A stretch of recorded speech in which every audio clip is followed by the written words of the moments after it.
四嫂，突然叫德才来，所谓何事啊？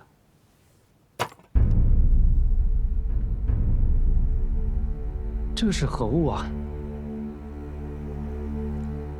怎么，你上个月才托人给芸娘带去的簪子，这会儿就不认得了？四嫂，这簪子怎么会在你手里？你还有脸问我呀？当着三哥和春花的面，装的人模人样，转过头就又去寻你那外室母子，还把人给养了起来。我若把这簪子给三哥，皮都能给你揭下一层来吧？四嫂饶命啊！四嫂饶命啊！若是把这个事给说出去，哪还有我的活路啊？都是那个李真，若不是他，我怎会在李家活得人不像人，鬼不像鬼？既然你这么恨他，我就给你个机会，只要你有胆量、有能耐，帮我做一件事，我保证让他从此滚出李家。这我哪有那个胆量，哪有那个能耐呀？此事若成，我不光在徽州给你寻一处房子，把你那外室母子接来，让你们团聚，还能给你造一个好机会，让你在李家人面前露个脸，往后谁也不会小瞧了你。将来，你想在李家成事，也不是什么难事儿。四嫂，你说的这事儿有几成把握啊？这种事，比的就是谁豁得出去。这个家，有他没我，有我没他。只要你按我说的做，此事绝无可能外露，天塌下来有我顶着。不过，你要甘愿一辈子窝囊活着，那就怪我田江月看错了人。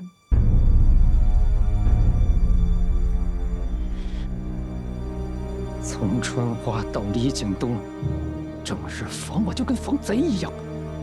我也是个男人呐，我这辈子要是这么活着，那还有什么意思？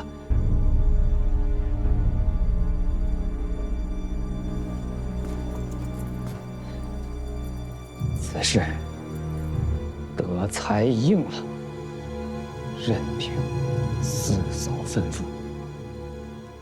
这世泽墨用料与李墨传统不同，尤其这鱼鳔胶，因不是李墨常用之物，先前存料不多。如今订单上来了，我寻思着得再备些。您说的对，如今这时间来不及，磨坊人手也不够。我听爷爷说，这鱼鳔胶也是木工点漆的常用之物，不如择1、2成熟稳当的胶源，向外采购一些鱼鳔胶，您觉得如何？这样最稳妥呀。那就这么办了。好。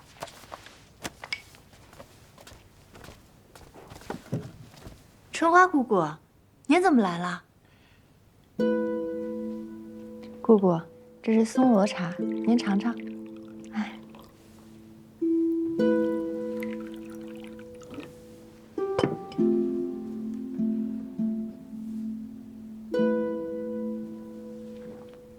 姑姑，你我姑侄2人，没什么见外的，有什么你直说吧。那德才他想回李墨继续做事。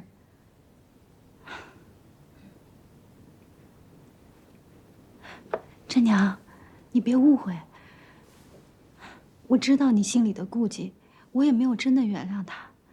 他找我来找你说情，我犹豫了很久。我也不想给你再添麻烦，可自打上次事件之后，我冷眼看着他，确实老实乖顺了不少。我心想，与其困在家里面胡思乱想，那还不如给他一份磨坊的活计，好安安他的心。姑姑，您是我的长辈，按理说我不该在您面前议论是非。但姑父的事情，这之前都是我亲眼看到的。他之前那般骗你，如今又逼得我们给他一个机会。说实在的，我这心里啊，确实不好受。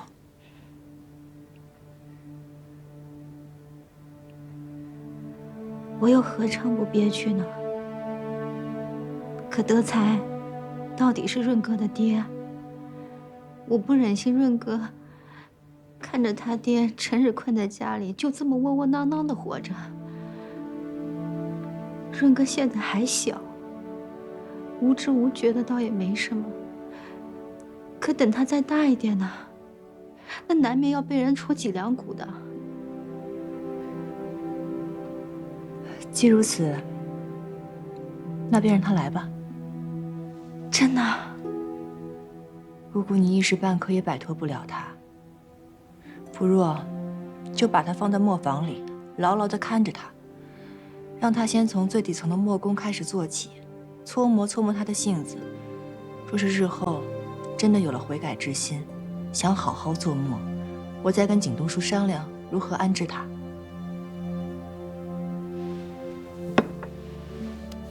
谢谢你，真娘。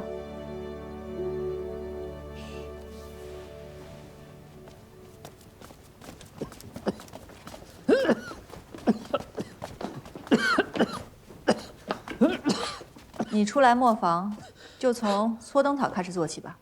如今这磨坊制磨，灯草用量也大，你在这里挨不着烟熏，倒也用不着费多大的力气。真娘，这个活儿对我来说是不是多少有那么点儿大材小用了？你看我去帮着和磨，要不我去管库房也行。在磨坊，你应当叫我真掌事。既然春花姑姑把你托给了我，那进了磨坊，一切都要按照我的规矩来才行。磨坊干活要耐得住性子，你在这里搓灯草，正好也把你贪心不足、左顾右盼的性子好好的磨一磨。这磨好了，日后制磨的每一步，我愿意带你一一进入。可若是被我发现你有一丝的异心，别说是磨坊，整个李家都不会给你留一处余地。姑父，我说的话，你可听明白了？那这活儿你是干得了，还是干不了？干得了，当然干得了。真掌事教训的是，我李德才，若是再负春花，再有一心，我天打雷劈，我不得好死。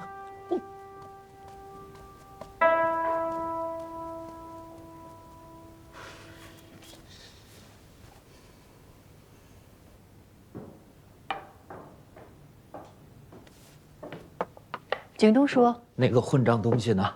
啊！放心吧，景东叔，眼下安排他去搓灯草了。好。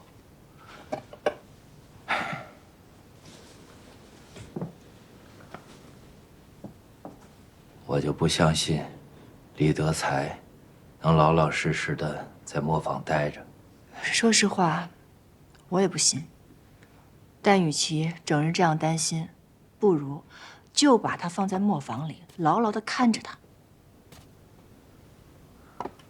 陈娘，这本来是六房的家务事，又给你添麻烦了。明天我就要启程去外县的宋厂，少说也要10天半月，家里和磨坊，你就多操心啊。景东叔放心吧，真娘自当尽力。外县辛苦，还望保重。高二，哎，这是我和甄掌事选出来的交商，你去跑一趟。让他们尽快把鱼鳔胶送过来。好嘞，那我去了。哎。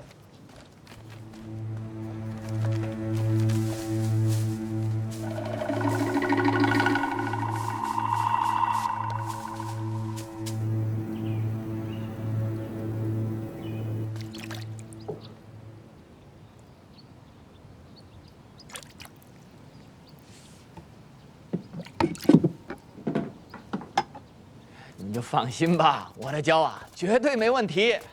哎，这怎么又验一遍呀？验一遍有什么问题吗？没问题，没问题。镇长室，这些胶啊，都是按照邵管事的要求制备的，自家养的鱼，刚出水就取标炼胶。这徽州方圆百里啊，您打听打听，您都找不到比我这更好的胶。掌柜有所不知，我们李墨收胶呀，向来是一桶不漏，总要交替查验，我们才安心，不是？那是，那是。入库吧。包您满意。来，单子给我，跟我来盖章。好嘞。这边。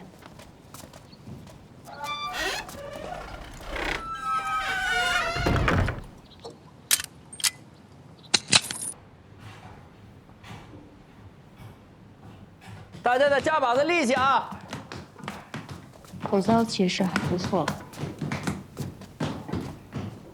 小芳，你这墨得和匀啊，再使把子劲儿啊！真娘，这墨估计得合上一夜，你要不回去睡会儿，早上再来验收。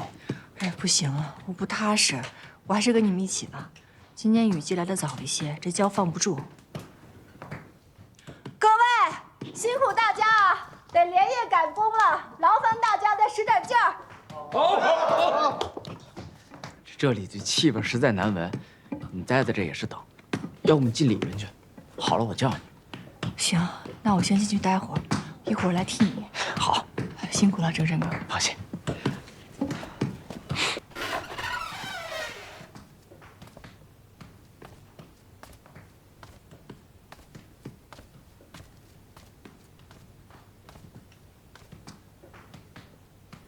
哎，你怎么来了？哦，哎呦，哎，你看，我娘熬的，怎么让你送来了？我在来磨坊的路上碰到了伯母，她说一猜你今天晚上就会在磨坊熬夜，所以给你熬了鸡汤。我呢就自告奋勇说当一回跑腿卷儿，这不就给你拿来了。可是，你怎么知道是你娘做的汤啊？我闻出来的。我娘熬汤就喜欢在里面放陈皮、黄芪，我从小喝到大的，一闻便知。哦，你这鼻子可是够灵的。我鼻子当然灵了。我们制墨世家，从小就要蒙着眼睛练习文墨、变墨。小的时候，正申哥跟我哥最讨厌练这个，但是我变得就特别的好。我总是在我爷爷和七祖母面前讨个好彩头。那个时候，只要我猜对一个，七祖母就会给我一块糖糕吃。我一开始是为了糖糕，才苦练我这鼻子的。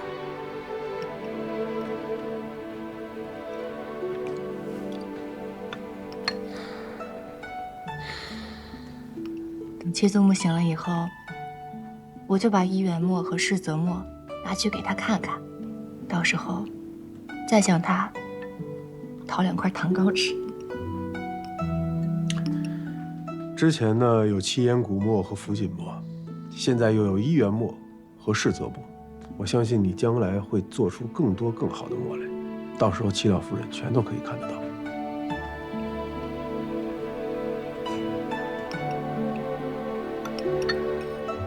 说到制墨，那也巧了，你刚来徽州的时候，我才刚刚开始学制墨，直到现在，我已经制出4块墨了。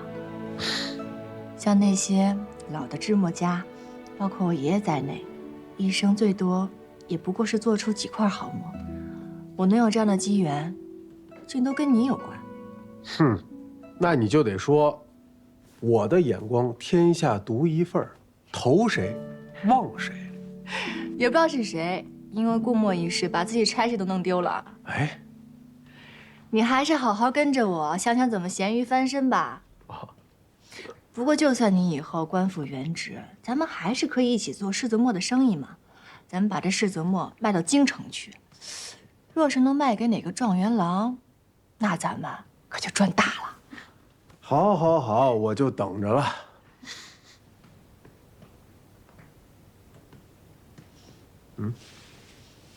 什么味道？哎，啊！大家快停下！快停下！统统停下！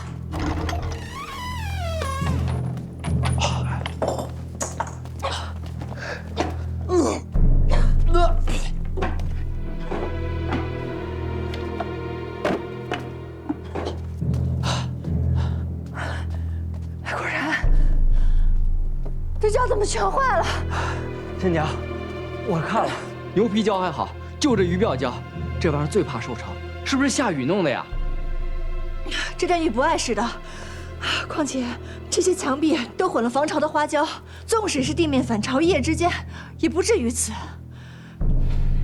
这些胶在进库前都是我跟少管事一一查过的，怎么会突然变质了？这门锁也没有问题，我检查过了，没有被人破坏，而且上一次是我跟少管事一起锁的。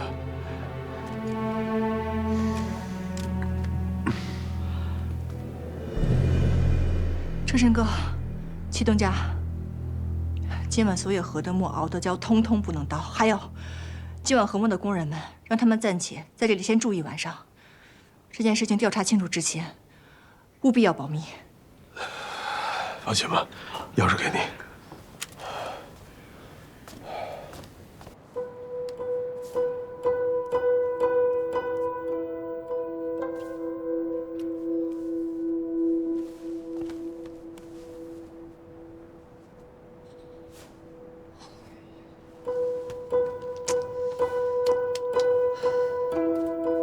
这可了不得了呀！世泽墨那边还等着咱们交货呢。甄长士，咱们可得赶紧想个办法，及时补救啊！如何补救，就不劳辜负您费心了。我自会想办法查清的。胶是你验的，单子是你签的，还要怎么查？难道查是谁伪造了你的字迹，还是谁给你下了蛊？胶是我验的，在入库之前没有任何问题。对，是我与甄长士一起验的，胶送来时质量过关，只能是入库后有人做了手脚，这事情得好好查清楚才行。没错，我也看见了。那就查一查，都谁有库房的钥匙，岂不就真相大白了吗？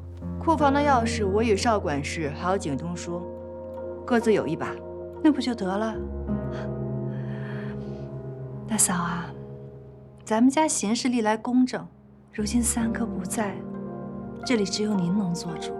甄丫头掌事啊，明显能力不足，依我看，就应该先撤了她的掌事权。蒋月，再来看看这窟窿捅得有多大，该怎么补。四叔母，事情没有查清楚之前，掌事权我是不会交出来的。甄娘，大伯娘，眼下首要之事是理清真相，把原材料补齐，将这批世泽墨赶出来。为了这批墨，我也不能往后撤。待交了墨，若真的查出是我的疏忽，不用大家说，我自己回到七祖母面前请罪。甄娘，如果重新做墨的话，还来得及吗？立刻补救总是能赶的。好，我平日在这个家里说话一直也是没什么分量，可今日三哥也不在，这个家里好歹总得有个男人出来撑撑腰，这事情才好商量不是？你不要说这些旁的，你有话直说。德才，有什么话想说，单说无妨。这几日我是听说，自打咱们家用了挖掘出来的松脂油做墨这件事情传开了之后，各地都有效仿，做得好的呢也有那么几家。恰巧我与这几家的掌事都还算是相识，眼下时间紧迫呀，何不让我去走上一趟，将这些与世泽墨相仿的墨买回来一批，以解燃眉之急呀。这好像也是个法子。姑父已经卸了跑商的差事，没有想到如今对外头的消息还依旧是灵通的很呢。这也是没办法的办法呀。大嫂，若是您觉着这个法子可行的话，那您就支我一些银两。哦，对了，以我现在这个身份去跟人家谈，怕是有不妥。这事若是要谈成，还请甄长士暂借我名印用上几日。姑父今磨坊不到半个月的时间，这灯草没有搓出几根，原来心思都放在这方面了。我今儿就把话撂在这儿了。如今李家掌事的人是我李真，你想要的钱一分没有，掌家名印更是想都别想。世泽墨就是世泽墨，拿别的墨来交付那就是欺诈。交不了墨，我宁可赔钱，也不会做这自欺欺人的生意。甄长士，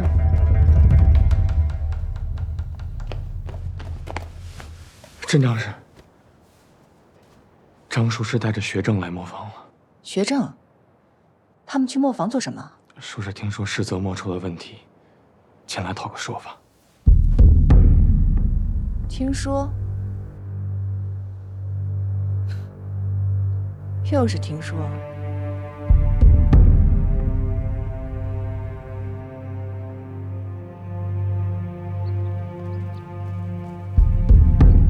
甄长士，您来了。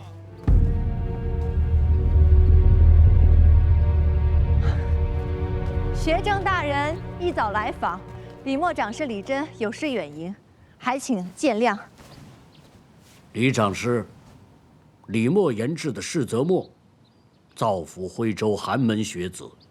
世泽墨已经成为徽州学子参加秋闱的首选，这本是一桩美态。不过，本官听张术士他们说，你们正在做的世泽墨出了问题。此墨可是本官亲自赐名推荐的，如果真要是出了什么差池，我怎么向学子们交代啊？少管事，我们的墨出什么问题了吗？没有呀。狗儿，你有听到什么吗？这我们都不知道，也不知道这谣言您是从何得知的呀？李真，就是从你们磨坊听来的消息。我们磨坊，张术师还认识我们磨坊中人呢，不知道是哪一位。你管我听谁说的，你就说你们制墨的胶是不是出了问题？所有做出来的世泽墨是不是都成了废墨？若因此坏了学政大人的官声，学子们再闹僵起来，你们承担得了后果吗？绝无此事。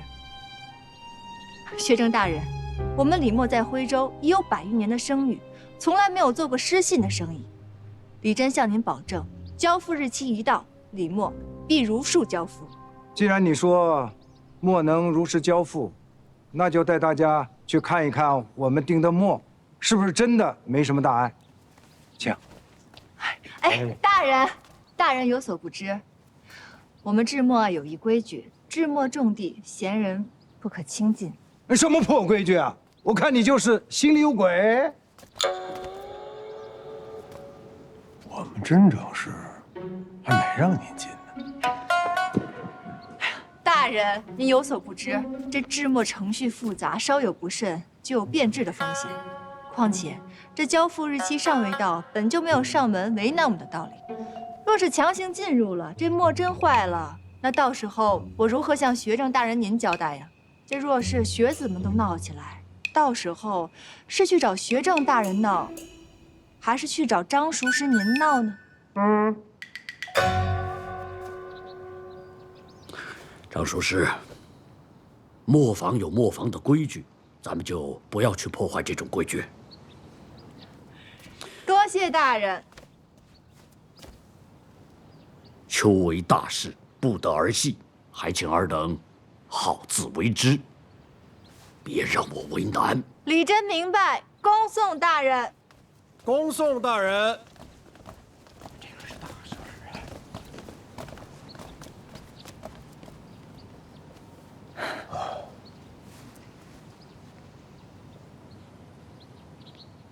在学堂上都听得懂吗？大嫂，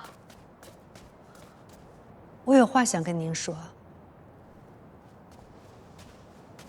什么事儿啊？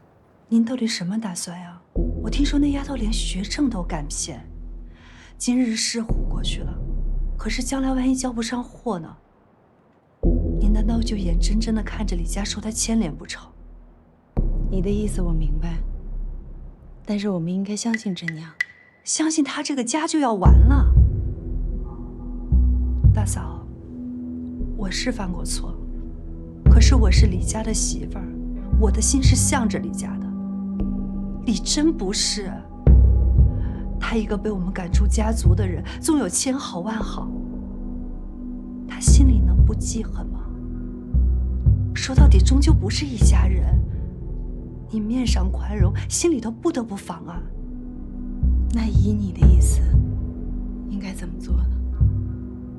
请族老出面，逼李真让权。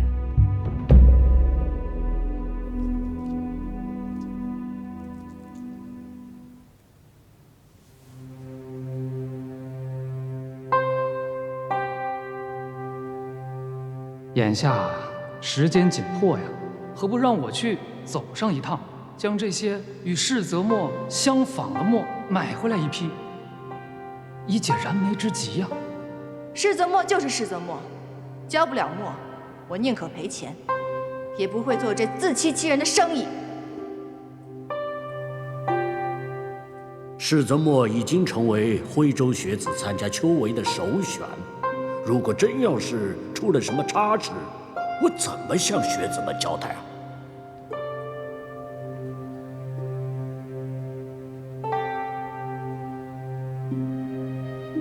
娘，你别担心，哪怕这笔订单真的要赔钱，只要我有手有脚，就能像甄姐姐那样，从给别的磨坊烧烟开始，一点一点把李家再挣回来。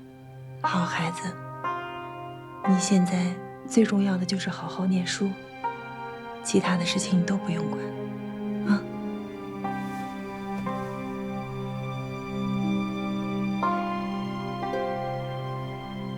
世泽墨不同于其他的订单，我倒是觉得，德才说的也是一个方法，哪怕交出的不是我们李家的墨，也好过交不出墨来。学政大人的话你也听到了，如果真的交不出墨，影响了秋闱，那是要坐牢的。大伯娘，您想想，我们磨坊刚出事儿，这李德才就有了全套的对策。先说要收墨，之后又说要交银子，甚至还要我们掌家明印。这磨坊戚东家看得牢牢的，绝不会走漏任何的消息。可是这转眼学政就来了，您仔细想一想，这一切绝对跟李德才有关。你的意思，这些都是德才搞的鬼？没错。这怎么可能？他哪有那个胆子？就算他一个人不行，这背后肯定还有其他的人。你说的对，该查的我们一定要查。可是现在最重要的是交墨，交墨，你知道吗？现在唯一的方法就是德才出的这个主意，你为什么不愿意试试呢？大伯娘，我跟您说了这么多，您怎么还听不明白啊？我若是真的听了李德才的，那咱们李家就真的完了。真娘啊，你是不相信他，还是怕别人动了你掌事的位置？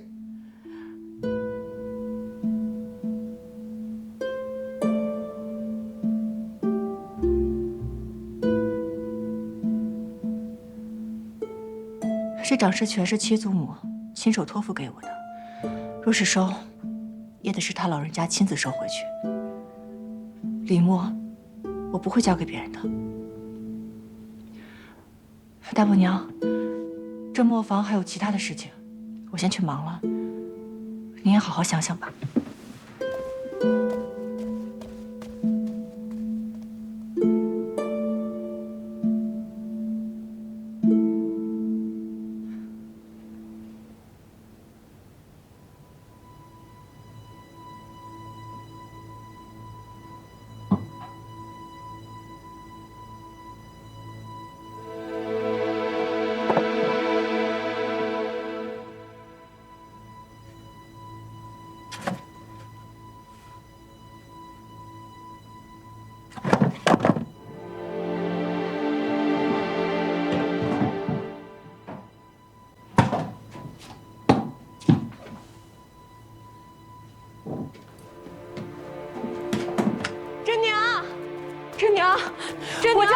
回事了？不好了，大伯娘把李氏族老都请过来了，现在让你回主家去回话。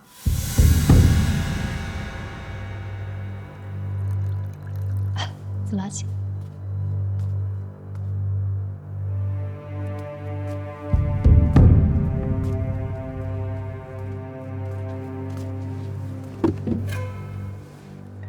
真娘见过诸位族老。齐老夫人病重，家中无长辈坐镇，你竟捅出这么大的篓子来！要不是孙氏告知我，恐怕李默毁在你的手上，也未可知。为李默长远计，你把长家名印交出来吧。真娘刚刚来此，就受到族老们一顿数落，也容真娘为自己分辨几句。如今余交一事，我已查明，还请各位族老明断。狗儿，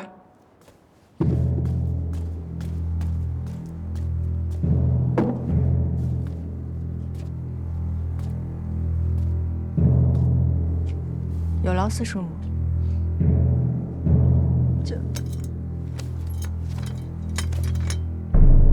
多谢四叔母。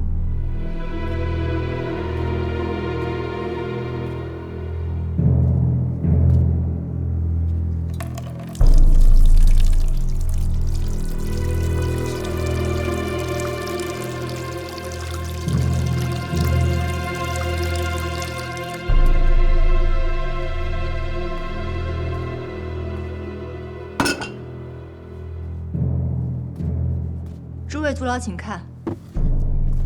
这鱼胶一事，是有人对着胶桶动了手脚，换了桶底，却没有做防水。这几日接连下雨，桶底受潮，这才导致鱼胶腐坏。真娘，看来真是胶商搞的鬼。这人是谁？抓住了吗？我去抓的时候，此人已经逃跑了。如今事情竟明了。鱼胶一事，是有人蓄意暗害李家，保不齐还有人里应外合。磨坊那边，真娘竟着人紧急买了鱼胶，全力赶至世泽磨，还请各位族老放心。这暗害之人是要抓，可当务之急是得交墨呀。我看得让德才尽快的去收购成墨。确保如期交货才是最要紧的。是，金元媳妇儿，还是按照我们商定的法子来吧。大伯娘，现在最重要的就是要交墨。真娘，不如你就先交出来。大伯娘，收墨无异于饮鸩止渴，后患无穷。这长家名印，我是断不会交的。果不其然，这个李真真是有眼不进，冥顽不灵。苏老莫生气，李真年轻，他不知道事情轻重。我想他不愿意交出名印，是因为他信不过李德才。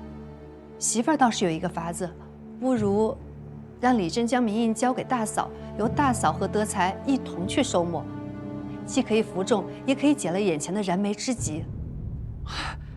正是啊，德才学墨也不过几日，况且又是入赘进了李家，真娘不信我，也是正常。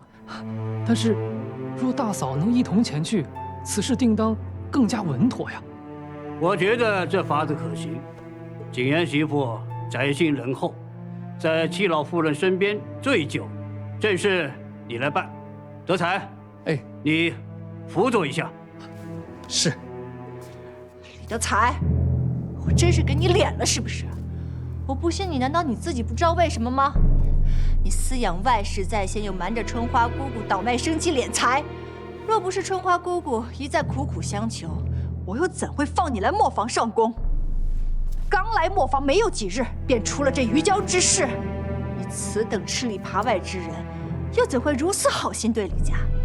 我问你，你跟那些墨商们是不是早就勾结好了，就等着赚李家的银子呢？还是说，这鱼胶一事里应外合之人就是你。啊！李真，你不想交出掌家名印，就往我头上扣屎盆子。我虽是一个赘婿，人微言轻，那也不能允许你平白无故的这么冤枉我呀！李德才，我为了李家，那是鞠躬尽瘁，一片丹心呐！哎呀！上次李真在族长面前竟敢对长辈动粗，真娘！田江月，你这上蹿下跳的，别以为我不知道你想干什么。你今日不就想借族老和大伯娘之手，逼我交出掌家名义，逼我离开李家吗？我告诉你，今时不同往日了，我不会随了你的愿。若是被我查出这幕后之人有你一份儿，我定不会轻饶。真是狂妄之极！今日我们将根据祖宗的规矩，拟一份公议，即刻罢黜你的掌家之位。祖宗规矩？什么祖宗规矩啊？各位族老怕不是忘了，我们八房早已被除族。若是真计较起来，我李真压根就不是什么李家人，而你们也根本管不了我。岂有此理！这不是找回一个白脸狼吗？我若是白眼狼，那你们这些族老便是被猪油蒙了心。敢问各位族老，我帮李家复原出七烟古墨之时，被他们诬陷偷磨坊的时候，你们在哪儿啊？这磨坊被毁，我挽回墨商，重建磨坊之时，你们又在哪？宋温肆虐，他田家强征宋采时，我李真想出了松之油，帮助李家度过了一次次难关。这桩桩件件，难道你们都忘了吗？出世之时，未曾见你们帮过李家一次，可如今不分青红，却偏袒这些小人。我告诉你们，这李家是七祖母亲手交给我的，除非七祖母她老人家醒了，亲自来拿，否则任凭谁也休想拿走这掌家名印。真是反了天了！来人，将这忤逆女拿下，将掌家的名印给我搜出来！我看谁敢！李氏全族已不再认这个掌家人了，你们怕什么？给我上！谁说无人认他？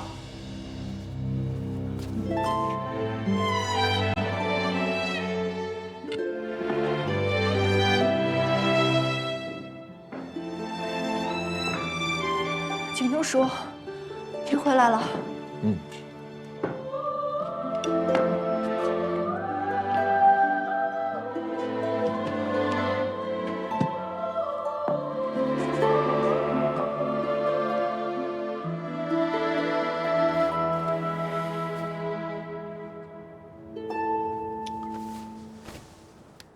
晚辈李景东有礼了。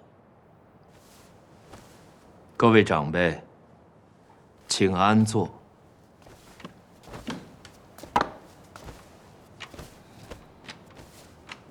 我李家六房长子李景东，在这儿和诸位长辈表个态。我侄女李真，就是李家的掌家人。谁有不服，尽管来找我。三哥，你忘了你的腿了吗？你这一个被除族的人，你怎么能为他撑腰呢？是啊，他一个除了族的人，每天为李家殚精竭虑，几次挽救李家于水火。可你们呢？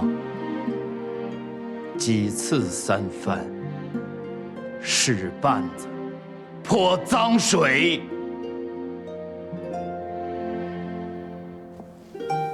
各位长辈，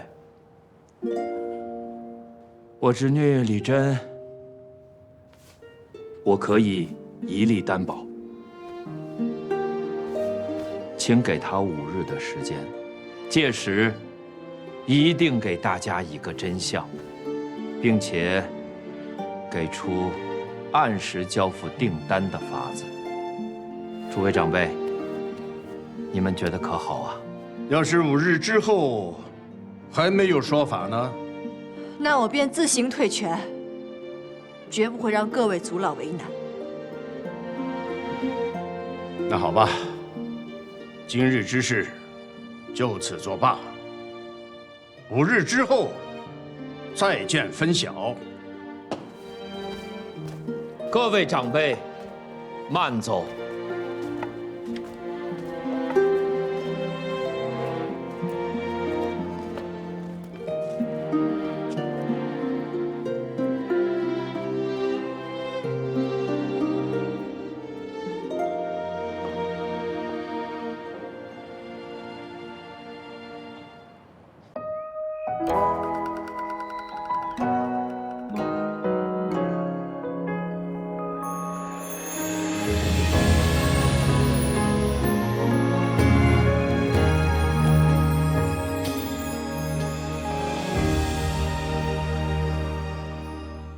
小妆映铜镜，胭脂成红衣。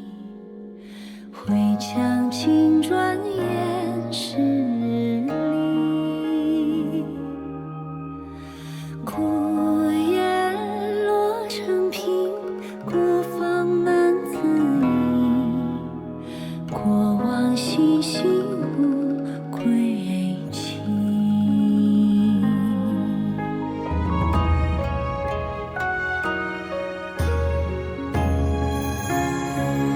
一抹微风为我添妆，一抹微影引我心上，一抹微伤与我荣光，一抹为我痴狂纵我心光。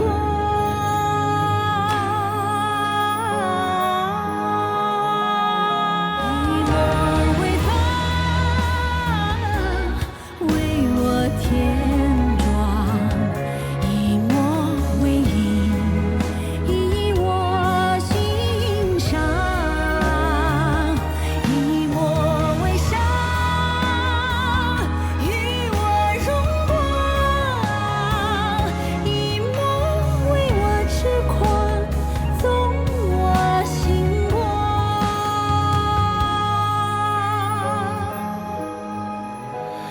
以爱为我礼让万物生。